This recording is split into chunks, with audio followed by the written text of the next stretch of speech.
Much. All right, so she is one of President Trump's biggest backers. But Congresswoman Marjorie Taylor Greene now says Trump's base is not happy. What does she mean by that? I am asking her live here on The Hill in moments. Hello, good evening. Welcome to Washington. I'm Blake Berman. This is The Hill on NewsNation. Tonight, we are taking you all over the country, at the southern border and beyond, for example, why the president is now offering $1,000 to illegal immigrants to head back home. But what we thought we'd do is a self-deport, where we're going to pay each one a certain amount of money, and we're going to get them a beautiful flight back to where they came from. Plus, are they the new allies? The NFL Commissioner Roger Goodell, the D.C. Mayor Muriel Bowser in the Oval Office today, as the NFL Draft will head to the National Mall. And out west tonight, why the president says he wants to reopen Alcatraz. It represents something very strong, very powerful in terms of law and order. We'll see if we can bring it back in large form, add a lot. But I think it represents something. Right now it's a big hulk that's sitting there rusting and rotting. By the way, the president also says he wants to help Hollywood. Are tariffs the new lead star? Just some of what we will get into tonight here on The Hill. But first tonight, the president's base. And some major criticisms from an unlikely Republican. Congresswoman Marjorie Taylor Greene taking to social media recently to claim, quote, the base is not happy. Among her critiques, the Republican from Georgia worried about foreign wars and the newly agreed upon minerals deal with Ukraine. She's also asked why the cuts to DOJ have not been made permanent. The Congresswoman also believes Republicans haven't done enough on quote unquote election integrity. Now, the post caught the attention of many as the Congresswoman has been by President Trump's side as one of his most public and vocal supporters. For example, we saw her out on the campaign trail rallying voters behind the president, even at the criminal trials in New York City. So what made her make this claim now? Joining us live tonight, first time ever, I believe, here on The Hill, Congresswoman Marjorie Taylor Greene. It's nice to see you. It's nice to speak with you. Thanks for being with us tonight, Congresswoman. Yeah, thank you for having me on. Of course. So I laid out some of your posts that you put out there a few days ago in which you revealed why you believe the base is not happy. You have a direct line to the president. Why did you feel that now was the time to do it, and sort of what was the tipping point for you? Well, actually, the base is thrilled with President Trump. Border security has never been better, and the economy's going in the right direction. Inflation is coming down. Gas is coming down. Eggs is finally back down. Food prices are coming down. Airline tickets are coming down, and jobs are up. However, it's Congress the base is furious with, and Congress didn't seem to get the message from the November 2024 election. And that's what I'm sounding the alarm about. I'm an early indicator, and I am completely aligned with the base. As a member of Congress, campaigned with President Trump more than anyone else, and I know what people stood on their feet for hours and hours for. I know what made them stand up and cheer, and I know what made them cry. And I am coming out here. It's been 100 days, and it's time for us to get the job done and deliver his agenda. But you also criticized Ukraine, right, and the minerals deal, for example, which the president and his administration just struck. Here was the president over the weekend. I want to get your reaction on the other side, Congressman. We've had some good conversations on Russia and Ukraine over the weekend, over the last few days, actually, but we've had some very good conversations on Russia and Ukraine. There's a lot of hatred there, I will tell you, between the two parties and between even the generals. I mean, there's a tremendous amount of hatred, but we've had some very good discussions over the last year. The New York Times also reported over the weekend that a Patriot air defense system is moving from Israel to Ukraine. Do you believe the president should continue those conversations with Ukraine? You know, we campaigned on ending that war. It's a proxy war with Russia, and it should have never happened, and the president has been extremely strong and vocal on that. He wants to see the killing end, and I, as a member of Congress who never voted to send a penny to Ukraine, has only urged our government to play a role of a peace process and making a peace deal. This message has been consistent and clear. However, I'll be completely honest. The American people have seen this before. The oil in Iraq did not make America rich. The rare earth minerals in Afghanistan that were abandoned by the Biden administration did not make America rich. And, you know, we've seen several $100 billion go to Ukraine. And so what do you I think the asked for president an should audit do? of that, and that was supposed to be done. The American people don't know where our money is. Here's what we should do. We should focus on the enemy of America. You want to know something? I haven't seen Russians killing Americans. I haven't seen Iranians killing Americans on American soil. I haven't seen a Houthi, and I don't know what one looks like. However, I've talked with countless people because I served on the Homeland Security Committee. I am sick and tired of hearing story after story, day after day, of Americans murdered by fentanyl, drugs, crime, and the president completely agrees with this. We don't need a mineral deal in Ukraine. We should do the rare earth minerals that are here in the United States and work with a country that's not going to launder our money and sell our weapons to our enemies. Let me move you on to the president's agenda, right? The quote-unquote one big beautiful bill that he talked about on the campaign trail, extending the tax cuts, no tax on tips, no tax on Social Security, no tax on overtime. The House Speaker Mike Johnson said this today. I want to ask you about it on the other side. We need to send a message of stability to the bond markets and show job creators and entrepreneurs and companies that their tax rates are made permanent, and do all the other things that we're going to do in the reconciliation bill as soon as possible. So having set Memorial Day as that very ambitious timeline was important to keep this momentum going. And that momentum is going strong right now. Would you ever envision, Congresswoman, voting against this if there are things in there that you don't get or you don't like? Well, I certainly won't vote to fund a war in Ukraine, and I certainly won't vote for any tax bill that does not include no tax on tips, no tax on overtime, and no tax on senior citizens, which is Social Security. So I won't vote for a bill that doesn't include President Trump's campaign promises, because that's what we promised to the American people, and that's what the American people voted for. So that's the scenario I see myself having to be a no on. All right, so that's where you are. There's been some conversation, Congresswoman, about yourself and maybe your political future, because there was a big story in your home state of Georgia today. You know it, but for our audience here on NewsNation or those listening to us on SiriusXM, the governor there, Brian Kemp, will not run for the United States Senate, and your name, Congresswoman, has been talked about as a possibility. Are you the one best suited to take on Jon Ossoff, the current senator, the Democrat? Well, first, we all in Georgia thank Governor Kemp. He's been a great governor, and he's still our governor. And we wish him well in any future endeavor that he and his family decides to pursue. And I'm very grateful for the support I have in Georgia.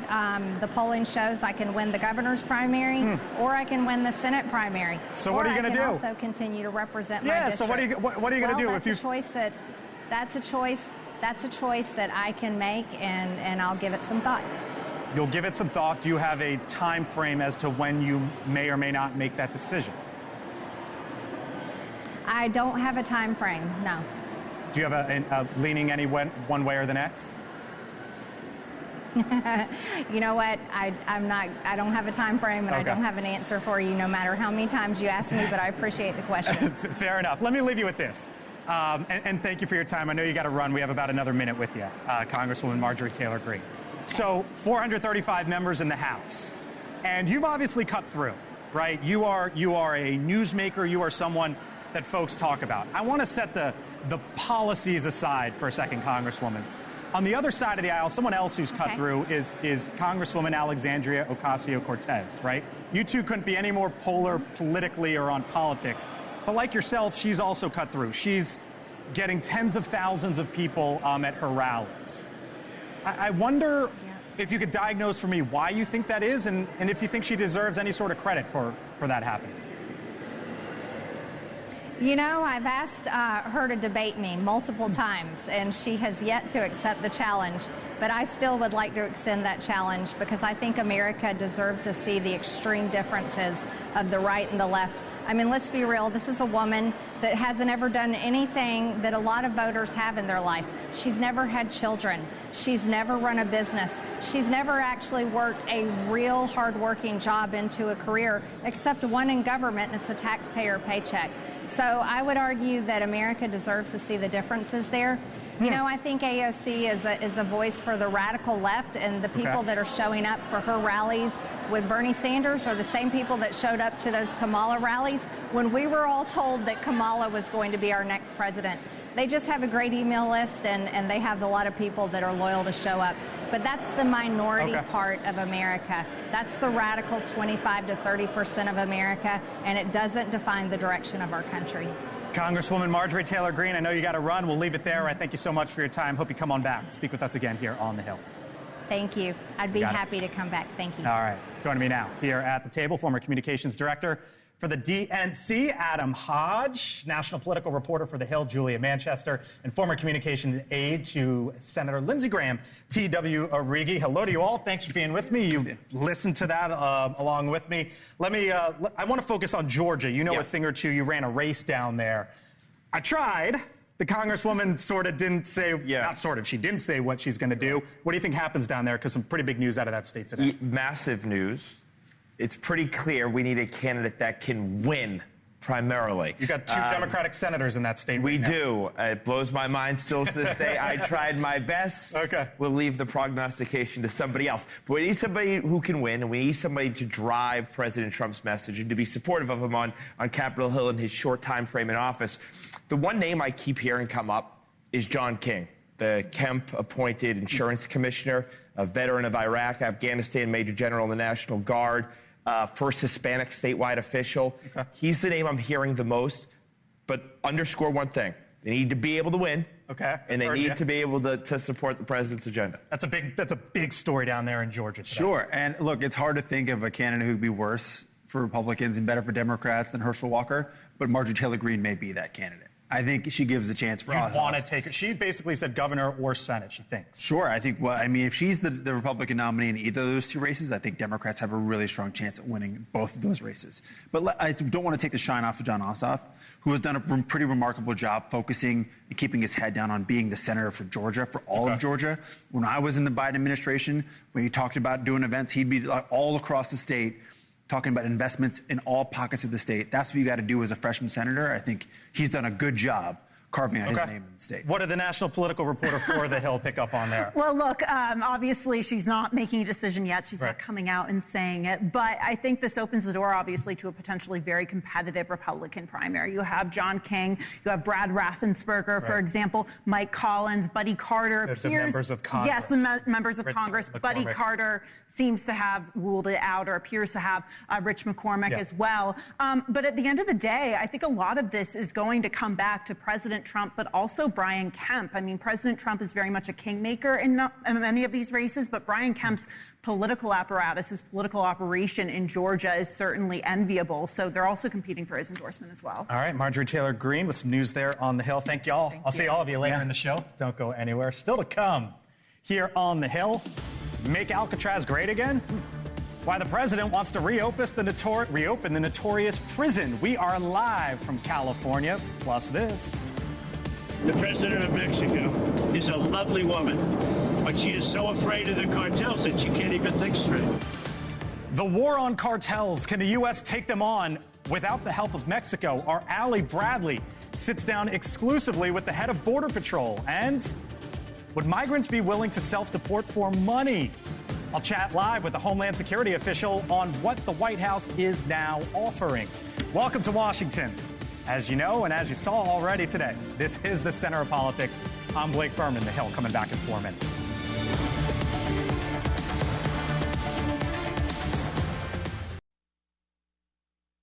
Very strong, very powerful in terms of law and order. Our country needs law and order. Alcatraz is, I would say, the ultimate. We'll see if we can bring it back in large form, add a lot.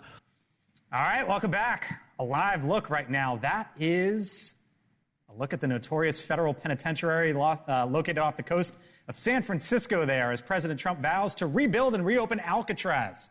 After closing in 1963, the president wants Alcatraz to house, quote, America's most ruthless and violent offenders. Our Nancy Liu live with us in California now on what the president is envisioning here. Nancy? Well, Blake, you heard him. President Trump says he views reopening Alcatraz as an important symbol of law and order, adding he wants the aging facility updated and expanded to house the most violent criminals. Now, one Democratic state senator, Scott Wiener, who represents that district, is already pushing back, calling the idea impractical and absurd. Alcatraz, which is located in the San Francisco Bay, draws more than 1.5 million visitors every year and brings in about $60 million in federal money every year. Designed as a maximum security prison, the Bureau of Prisons shut it down in '63 because it was 3 times more expensive to run than other federal prisons. And now, under President Trump, under order, the Bureau agreed to do an immediate assessment to determine the next steps for reopening. Now, due to the location and outdated infrastructure, the cost could be astronomical. Any renovations or new construction has to meet current earthquake standards. And Alcatraz has no source of fresh water. It has a water tower, which requires barge deliveries every week. Alcatraz is considered a National Historic Landmark as well, so any change in status would require review. In its heyday, Alcatraz could hold only about 300 inmates. And Blake, we're talking about a facility that's nearly 90 years old. Blake? And back in the national conversation once again, our Nancy Liu, live for us in California tonight. Nancy, thank you. So President Trump's border czar, Tom Homan, also says Alcatraz is a possibility for detainees. Well, we need detention beds. And, we do contracts for a lot of states, a lot of local municipalities. So I think it's certainly an option, especially for the significant public safety threats, national security threats. But should be on the table. Should be on the table, he says, but will it become a reality? Joining me once again, Charles Marino, former Department of Homeland Security advisor, former Secret Service special agent. Is there any any truth to the rumor that you're going to be headed out there running operations, Charles? Yeah, no, it's not true. And somebody should let Tom Homan know that, this isn't opening up tomorrow. Right. While the president may have announced that The Rock is reopening for business, the reality is this something that's easier said than done? So what went through your mind, Charles, when you heard this, right? And it seems like at least Tom Homan there is saying, all right, maybe there's a use for the thing. What went through your mind when you heard it? Yeah, is the bang worth the buck? And, this place closed in the early 1960s. And to say that the plumbing may need some work is probably an understatement. Right. So I think the place needs a total revamp. It's very expensive to operate. I was assigned out in San Francisco for a long time, and I've spoken to the U.S. Park Service people out there. It's an expensive operation. So you're basically talking about building from scratch. If we're talking about expanding corrections capabilities within the United States, I would argue there's probably cheaper places to build a new Supermax location. All right, let me move you to the other coast. Speaking of the Park Service, because there was an awesome announcement. If you live in my area, these parts, right? The NFL draft coming to the National Mall in 2027. The president announced it today. Let me show the rendering if we have it, because it'll be an absolutely awesome site. There it is, in April 2027. They're talking, Charles, about maybe 1 million people on the National Mall there over the course of a few days. And I was wondering, the president was asked about it earlier today, and I was wondering sort of, what's the security going to be like to get 1 million people there on the National Mall for the NFL draft? Yeah, I think the easiest way to do this is designate the event a national special security event. That'll link up the NFL with the U.S. Secret Service. No different than what we see in terms of operations for the inauguration or the State of the Union. That'll bring a whole government approach to secure it. And I think that's the easiest way to do it. So I would anticipate that Secretary Noem will designate the event as such. All right. I'll put you down for a no on Alcatraz and maybe on the draft. Charles Marino, thanks for being with us tonight here on the Hill. I'll talk to you again soon. All right. Yeah. Still much more ahead tonight here on the Hill. Our Allie Bradley sits down exclusively with the head of the Border Patrol. I support anything that we can do legally that will shut down the border.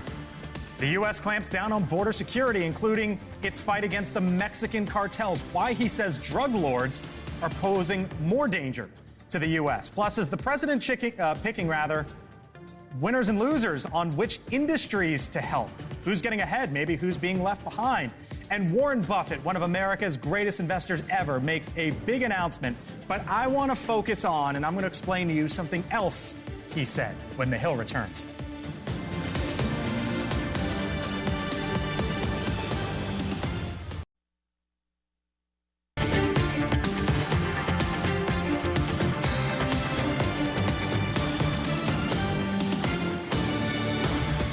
What we thought we'd do is a self-deport, where we're going to pay each one a certain amount of money, and we're going to get them a beautiful flight back to where they came from, and they have a period of time. And if they make it, we're going to work with them so that maybe someday, with a little work, they can come back in if they're good people. 6:30 here in Washington tonight. That was President Trump just a little while ago in the Oval Office addressing the Department of Homeland Security's new self-deportation plan. If illegal immigrants use the Customs and Border Protection Home app to voluntarily deport, they can receive a free flight back to their home country, plus a $1,000 stipend. It's the latest effort by the Trump administration to crack down on illegal immigration. The president also vowing to ramp up the fight against the cartels, telling our Libby Dean aboard Air Force One that he offered to send U.S. troops into Mexico. If Mexico wanted help with the cartels, we would be honored to go in and do it. I told her that. I would be honored to go in and do it. The cartels are trying to destroy our country. They're evil. The Mexican president, Claudia Sheinbaum, though, rejected the plans, adding the U.S. military action inside Mexico is, quote, not necessary. So why is the president pursuing these plans, and what else might be coming from the administration? Tricia McLaughlin is with the Department of Homeland Security. She joins us live in a moment. But first to our Allie Bradley, live once again along the southern border. Allie? Yeah, hey, Blake, doesn't really matter what Mexico does or doesn't do here. When it comes to law enforcement down here at the southern border, Chief Mike Banks, in an exclusive interview with us, tells us they aren't backing down. You do not see Border Patrol taking their foot off the gas when it comes to the criminal cartels. So Chief Mike Banks saying as pressure continues to mount against the cartels from the United States, concern is also mounting and growing with their impending moves, because right now the cartels are essentially battling each other for turf. They're kind of going through a turf war. They want territory to be able to move people and drugs throughout Mexico and then ultimately into the United States as well. And as you just mentioned there, Claudia Sheinbaum, she rejected that reinforcement from U.S. military forces. But Chief Banks says, listen, I support every single thing that the United States has at its disposal to utilize against these criminal organizations. Take a listen. I support anything that we can do legally that will shut down the border, and I'm here to support the president and the secretary and doing anything we can do within our legal powers to get that border shut down. So we welcome and encourage anyone out there, law enforcement, DOD, National Guard, to come help us fight this fight, and they are. Throwing everything but the kitchen sink at him, and that includes about 3,000 deputized Texas National Guard soldiers as well that have immigration authority. And check this out, Blake, that we can tell you that 82 illegal immigrants were actually arrested and face criminal charges now for trespassing on a U.S. military installation, because the Trump administration has created these two different national defense areas along the southern border where the Roosevelt Reservation was. One of them is in Fort Huachuca, Arizona, covers a lot of New Mexico. The other, El Paso, Fort Bliss, covers a lot of the Texas National Defense area. So we can expect to see more of that happening. Chief Banks says they're going to expand within those NDAs, those national defense areas as well, to combat the moves by those criminal cartels. Blake. Del Rio, Texas, along the southern border, live once again for us, Allie Bradley tonight. Allie, thank you. Joining us now live here on the Hill, Tricia McLaughlin. Tricia is the Assistant Secretary for Public Affairs at the Department of Homeland Security. Tricia, thanks for being with us tonight here on the Hill. Always nice to see you. Blake, thank you so much for having me. Of course. So there's a couple stories out there, but I want to start with this $1,000 offer for illegal immigrants to self-deport. You know the numbers, but I want to show them for our audience, which is deportations in the second administration are on pace for about 2 million. That's run behind some recent presidents, Clinton, Bush, Obama. I know that DHS has made the case today that it would cost $17,000 to do this. This is a fraction at 1,000. Is it the cost? Is it the pace of deportations? Is it something else? Why are you guys deciding to move in this direction? Like, there's 15 to 20 million illegal immigrants who are in this country that we know of, over 700,000 of which are criminal aliens. So we need to get these people out of our country, and we need to do so in a safe way, and we also need to do so in a cost-effective way. As you just mentioned, it's a 70% savings for U.S. taxpayers. And it's also safer for our law enforcement and those migrants themselves. So we do encourage every illegal alien here. The choice is very clear. Self-deport now using the CBP Home app will pay for your flight and give you a $1,000 stipend. Or if you decide to stay here, we will find you, we will arrest you, and you will be deported and you will never be allowed to return. So I think the choice is really crystal clear, Blake. How'd you land on this, though? How'd you land on this idea? This is a easy way to get people to leave this country, to incentivize good behavior, which is to get out and leave now and potentially be able to come back the right legal way and potentially come back to live the American dream. Here's what Ruben Gallego, who's a senator Democrat in Arizona, said. He said, why don't we make them pay a $5,000 fine, go through a background check and give them a work visa for a few years, renewable with good behavior? That was the senator today. What would you say? Well, Ruben Gallego is exactly right, because the alternative to self-deportation is that you are going to be fined, you will be arrested, you will be imprisoned, and you will never be allowed to return. So I'm glad Ruben Gallego must have been reading some of our posts out there, because we will find those who are in this country illegally.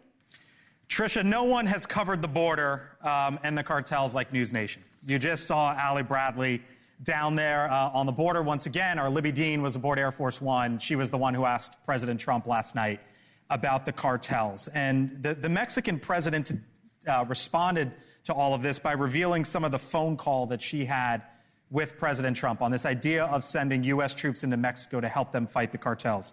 She said, no, President Trump, the territory is sacrosanct. Sovereignty is sacrosanct.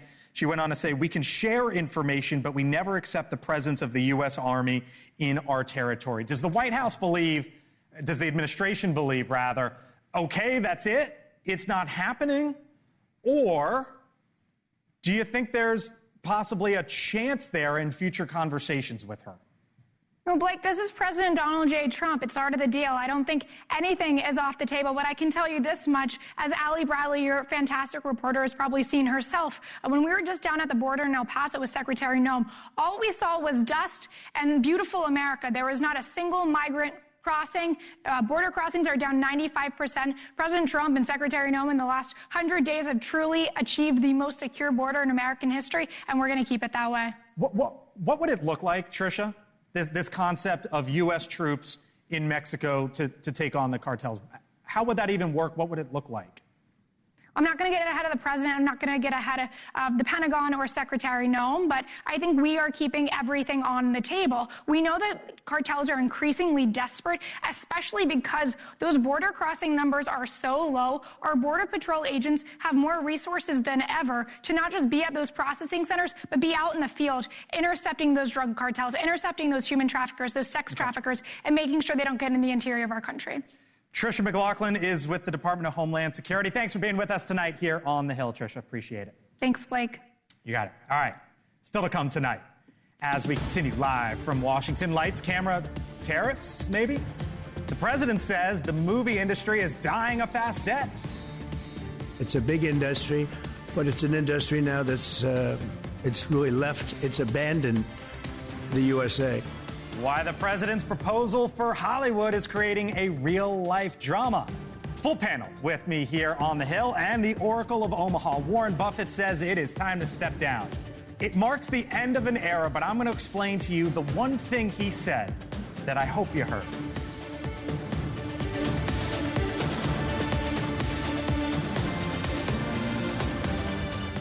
I want to bring in Leslie. Your mom saw us. She called me and said, the show I watched, they're coming to Connersville, Indiana. This is the place that respects all Americans. Can you go find them? NewsNation, news for all Americans.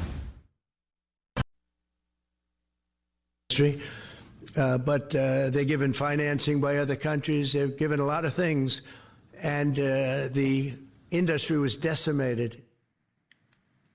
That, of course, President Trump earlier today from the Oval Office trying to save certain industries one at a time, be it manufacturing, the auto industry, and now the film industry.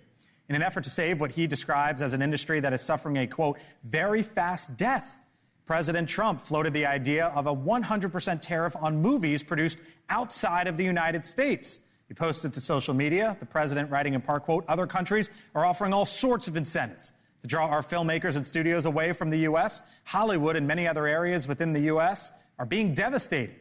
And based on a recent podcast conversation between actors Rob Lowe and Adam Scott, you probably know the names, he might have a point.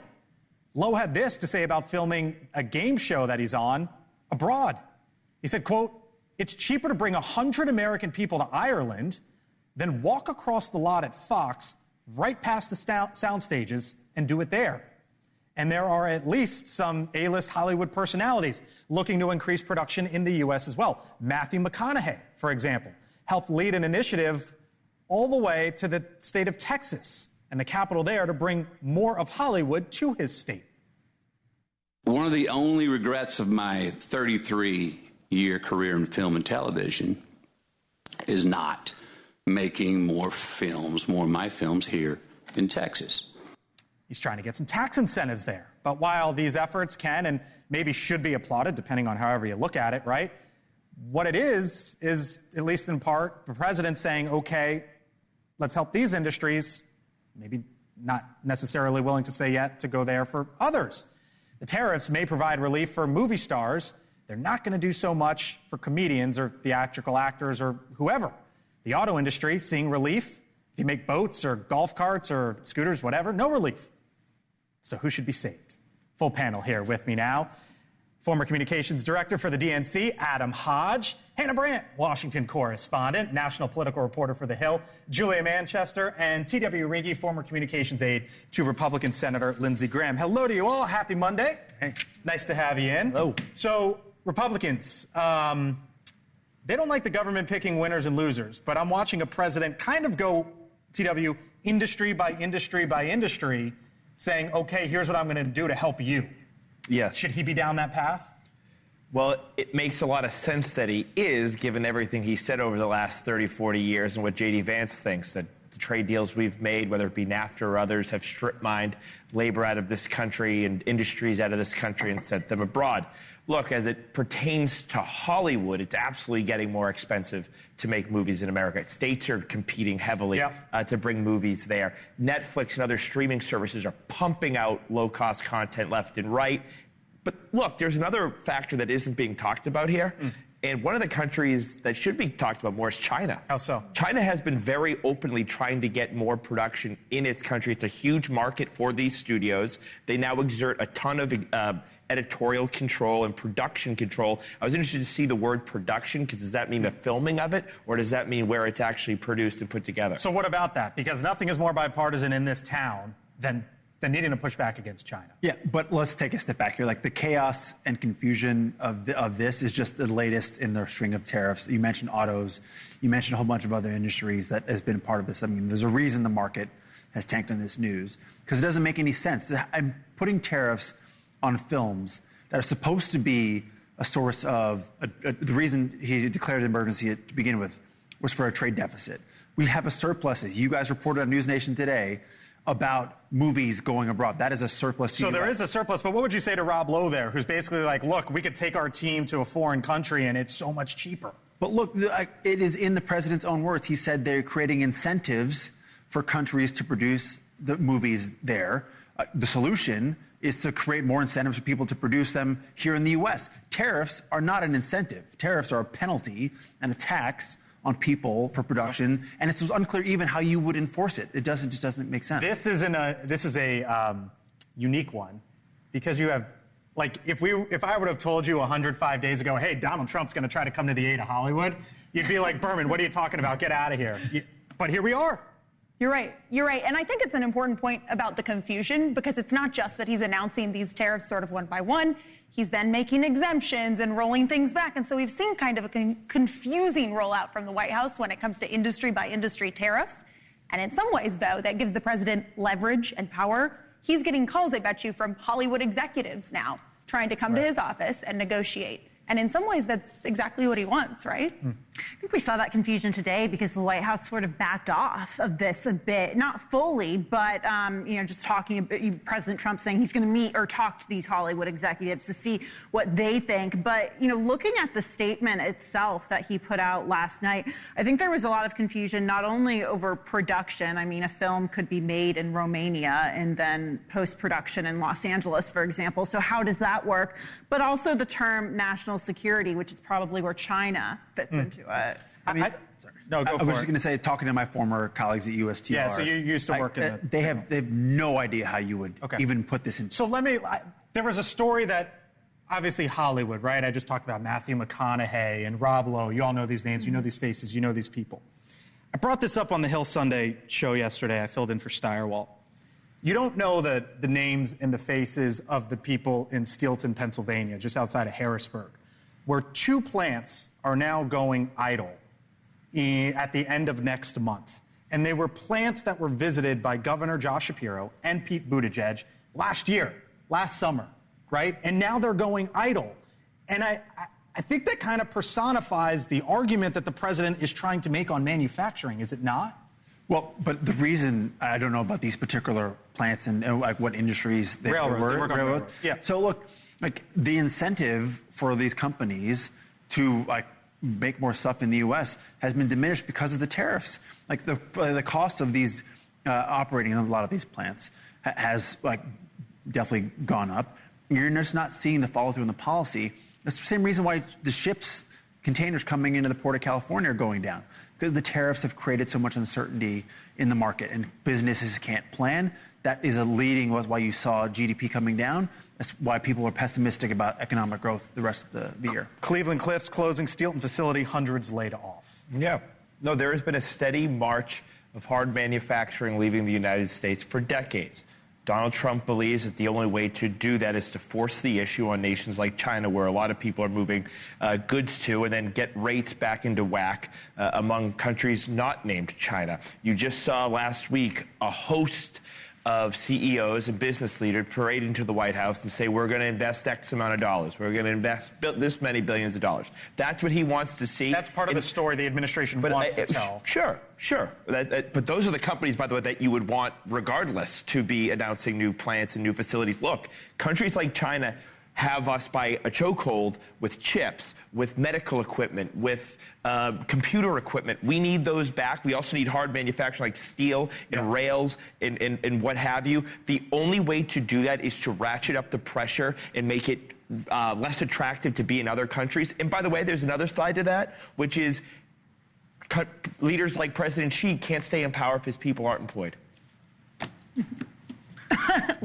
I thought I hit on something there with what's going on in Pennsylvania. And I just, as I see more of that happen, Julia, I wonder how much of the argument coming out of the White House will be moving in that direction. I mean, look, I think we could definitely see it move in that direction going forward. I mean, I think the White House is, sort of stuck between a rock and a hard place on this. And there are a lot of Republicans in the Senate and some in the House who are really concerned about his policy on tariffs. So he's going to be getting a lot of pressure on this. I think on the flip side, too, the people who are not in the room are maybe small business owners. They're getting hit by tariffs, and they don't have the people in the White House negotiating for them. They don't have the lobbyists coming to them. And these might be U.S.-based companies that do some sort of production abroad, and they really aren't able to plan long. We had the U.S. Chamber of Commerce #2 on the show the other day, who basically told me his inbound, to your point, is off the charts. A lot of business owners trying to figure it all out. Thank y'all. Appreciate it. Thanks for being with us tonight. All right, still to come on the other side of the break. Warren Buffett.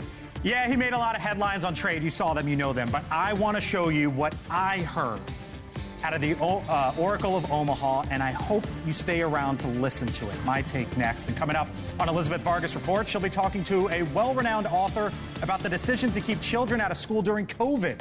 Has the policy done irreparable harm? That's coming up here in 6 minutes. My take, other side.